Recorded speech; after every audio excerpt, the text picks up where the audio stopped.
2024 లేదా 25లో డిగ్రీ లేదా బీటెక్ చదివారా? సాఫ్ట్వేర్ జాబ్ కోసం ఎదురు చూస్తున్నారా? అయితే కోడ్ జ్ఞాన్ 100 డేస్ కోర్సులో చేరండి, జాబ్ సాధించండి. Welcome to Suman TV. నేను మీ చందు యాదవ్. ఈరోజు విశాఖలో ఒక విషాదకర సంఘటన అయితే చోటు చేసుకుంది. తల్లిదండ్రులు అల్లారు ముద్దుగా పెంచుకుంటున్నారు. మధ్యతరగతి కుటుంబం కడు పేదరికంలో ఉంది. అయితే తల్లికి ఒంట్లో బాగోలేదని చెప్పి భార్య భర్త కూడా హాస్పిటల్కి వెళ్ళారు. విశాఖ కేహెచ్ హాస్పిటల్కి వెళ్ళారు. హాస్పిటల్కి వెళ్ళి తిరిగి వస్తుండగా ఇద్దరు అనుకోని ప్రమాదంలో యాక్సిడెంట్ జరుగుతున్న ఇద్దరు అక్కడికక్కడే, అంటే భార్య ఎవరైతే ఉన్నారో తను అక్కడికక్కడే మరణించడం జరిగింది.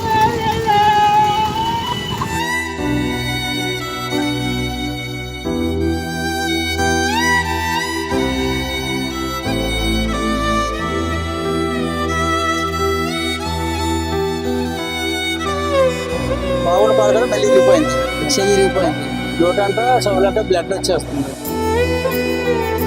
పిల్లలు నీళ్ళలా పచ్చలని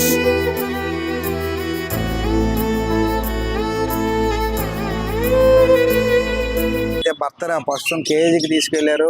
సో కేజీలో చికిత్స పొందుతున్నారు. ఆయన పరిస్థితి కూడా విషమంగా ఉండినట్లయితే తెలుస్తూ ఉంది. దీనికి సంబంధించి అయితే ఒక వైపు వీళ్ళకి చిన్న పాప ఉంది, నెలల పాప, ముక్కు పచ్చలారిన పసిపాప. పసిపాపకి తల్లి చనిపోయింది, కనీసం ఆ పసిపాపకి తెలియదు.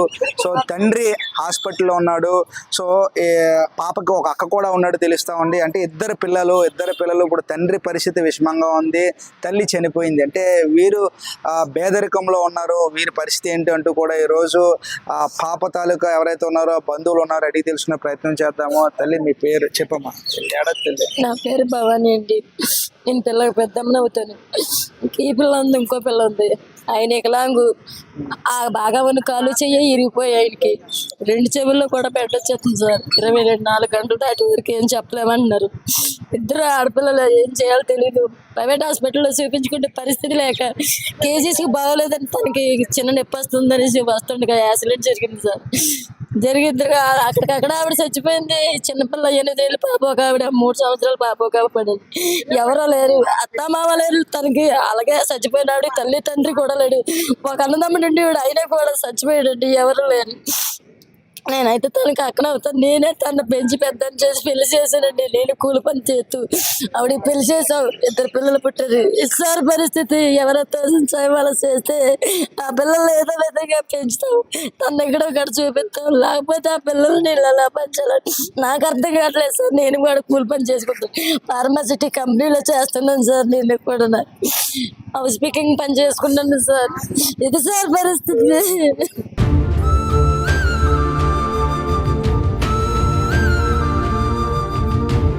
పూర్తిగా బంధువులు అయితే దుఃఖ సంద్రంలో ఉన్నారు. అంటే వీళ్ళు ఏం చేయాలో తెలియని పరిస్థితి.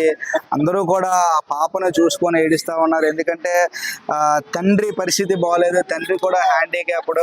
సో తల్లికి ఒంట్లో బాగోలేదని చెప్పి హాస్పిటల్కి తీసుకువెళ్ళారు. హాస్పిటల్కి తీసుకువెళ్ళి మార్గంలో యాక్సిడెంట్ జరిగింది. అక్కడికక్కడే తను కూడా తనువు చాలించింది. అయితే ఇప్పుడు తండ్రి పరిస్థితి కూడా హాస్పిటల్లో విషమంగా ఉంది. కానీ బంధువులందరూ కూడా ఒకటే చిన్న పాపని పెట్టుకొని అసలు ఆ ఇద్దరు ఆడపిల్లలు ఇప్పుడు ఆ పరిస్థితి ఏంటి కూడా అని రోధిస్తూ ఉన్నారు. తల్లి బాధపడగలరు చెప్పమ్మా.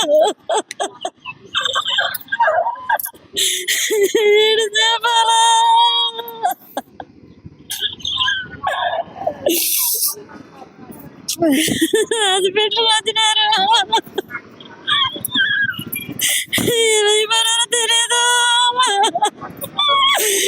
చూపించుకోవడానికి వచ్చినారు. భర్తలు చెప్పించడానికి తీసుకొచ్చింది. ఏమైపోయిందో మాకు తెలుసు, మాకేమీ తెలియలేదు. మొత్తానికి తీసుకెళ్ళిపోయారు హాస్పిటల్కి. ఇప్పుడే కాదు, ఎప్పుడు వస్తారు. పడి చూపించుకొని వచ్చేసారు. మాది ఆర్శివరంపురం. కోండ్ర మాతల అనకాపల్లి కోండ్ర మాతల. అక్కడి నుంచి మీరు హాస్పిటల్కి వచ్చారు. ఎప్పుడు వస్తారు? అలాగే వచ్చారు. ఇప్పుడు వీళ్ళకి 2 పిల్లలమ్మ, ఆడపిల్ల. 2 పాపలు. ఒక పాపకి ఎన్ని సంవత్సరాలు? 3. పాప 3 సంవత్సరాలు. ఇంకో పాపకి 8. ఇప్పుడు మీరేమవుతారు? చనిపోయిన ఆవిడకి ఏమవుతారు? నన్ను ఆడబోతున్నా అతను. ఈ అమ్మ అత్త, ఈ అమ్మ అక్క, ఆ అమ్మ అక్క అతను. అయ్యమ్మ అక్క ఇప్పుడు ఆయన పరిస్థితి ఎలా ఉందమ్మా? కాళ్ళు చేతులు రాదు ఉన్న చెయ్య కాలు ఇరిగిపోయింది. చెవులంట నోటంట అట్లా బెడ్ వచ్చేస్తుంది. బాగోగలేదు. అరే గడియ సిట్వాన్ ఉన్నాడు. గడ్డి మీద ఉన్నారు. 5 చేతులు. ఏం పేరు తెలియదు పాప పేరు? ఏతిక. ఏత్విక. సో అక్క ఉంది అతనికి. అక్కకి ఎన్ని సంవత్సరాలు? 4 సంవత్సరాలు. తన పేరు ఏంటి? యువశ్రీ కేతిక. ఏతిక. సో చిన్న పిల్ల అల్లారి ముద్దుగా ఉంది. తన తల్లికి ఇలా జరిగిందని కూడా తెలియని సందర్భం. అంటే చిన్నపిల్లలు తల్లి చూస్తే గానీ అంటే పాలు కూడా తాగరు. తల్లిని అడుగుతుందమ్మ. తల్లిని అమ్మని అడుగుతుందా పాప? అదే అమ్మ కావాలి. ఇప్పుడు ఆ పెద్ద పాపకి తెలుసా? ఏమన్నా అడుగుతుందా? ఏమన్నది పెద్ద పాప? అమ్మ అంటుంది.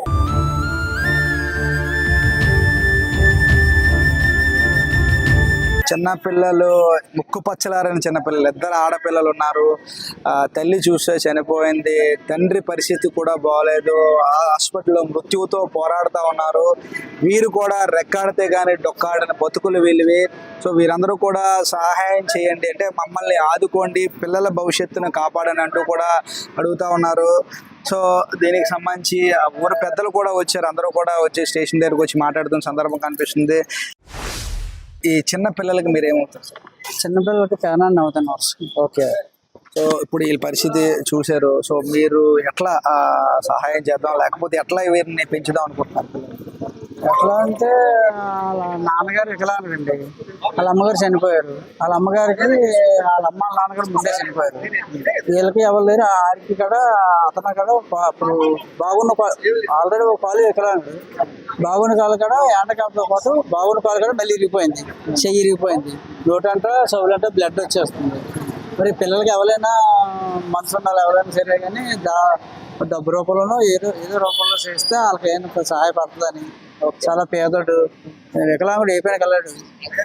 ఏదో పెన్షన్ మీద అలా పెరుగుతాడు అనమాట. బాగా పేదోళ్ళు. చిన్న పిల్ల 8 నెలల పిల్ల, ఓ పాప 4వ సంవత్సరం పాప, ఓ పాప. వాళ్ళందరూ అప్పుడు తల్లిదండ్రులతో కూడా ఇబ్బంది అయ్యేది. ఇప్పుడు ఇతను వికలాంగుడు. ఇతను కూడా బెడ్డింగ్ ఉన్నాడు, కొమ్మలు ఉన్నాడు కనుక చాలా ఇబ్బంది ఉంటుంది. ఎవరైనా వాళ్ళకి సహాయం చేస్తే బాగుంటుంది అనుకుంటున్నాను. ఇంటికో పువ్వు అయితే ఈశ్వరుడికో మాలవుతుంది. ఇటువంటి పరిస్థితుల్లో ఎవరికి రాకూడదని మనం చూడాలి. ఎందుకంటే ఇద్దరు ముక్కు పిచ్చలారనే పసిపిల్లల భవిష్యత్తు ఈరోజు ఏం జరుగుతుందో కూడా తెలియని పరిస్థితి. ఇద్దరికి కూడా చిన్నపిల్లలు ఇద్దరికి కూడా ఊహ తెలియదు. తండ్రి మృత్యువుతో హాస్పిటల్లో పోరాడుతూ ఉన్నాడు. తల్లి చూస్తే చనిపోయింది. సో వీరి కుటుంబం కూడా పెద్ద కుటుంబం కాదు. అందరూ కూడా పేదరికంలో ఉన్నట్టు క్లియర్గా తెలుస్తూ ఉంది. ఎందుకంటే రెక్కాడితే కానీ డొక్కాన్ని బతుకులు.